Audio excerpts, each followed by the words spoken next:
Hello. હા સાંભળો, તમારો મેસેજ હતો. હા પણ તો અડધો કલાકથી કોની આદત ચોંટી છે યાર? અરે મમ્મીનો ફોન હતો. શું થયું? અરે બિચારી એવી ત્રાસી છે ને, એકચ્યુઅલી એમાં એવું થયું. હા.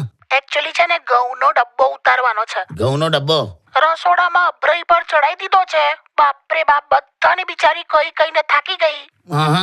કે ભાઈ આ ડબ્બો ઉતારો, આ બગડી જશે, ઉતારો, પણ કોઈને ચિંતા નથી. તો એના માટે તે 30 મિનિટ વાત કરી? અરે મમ્મી ચિંતા વ્યક્ત કરતી હતી. અલા, અંતરિક્ષમાંથી સુનીતા વિલિયમ્સને નીચે કઈ રીતે લાવી એના માટે લોકોને ચિંતા હોય. અભરાઈ પરથી ડબ્બો કઈ રીતે નીચે લાવો એના માટે કોઈને ચિંતા ના હોય યાર. હવે એને છે ખૂબ ફેમિલી એવું છે નહીં? કઈ નહીં. અને 30 મિનિટ કઈ સળંગ મમ્મી સાથે વાત નથી કરતી. મેં પપ્પા સાથે પણ વાત કરી. શું કહે છે સસરા? અરે પપ્પાને કઈક પ્રોબ્લેમ થયો છે. એમને છે ને પીઠ પર ખંચવાડાયા કરે છે. લે, તને કહું જોરદાર એક આસન છે, એમને કહેજે. હા બોલો. ઊંડો શ્વાસ લેવાનો હા અને ધીરે ધીરે શ્વાસ બહાર કાઢતા હાથ પાછળ લઈ જવાના પીઠ તરફ. હા. અને જ્યાં ખંજવાળ આવતી હોય ને ત્યાં ખંજવાળી નાખવાનું એમ.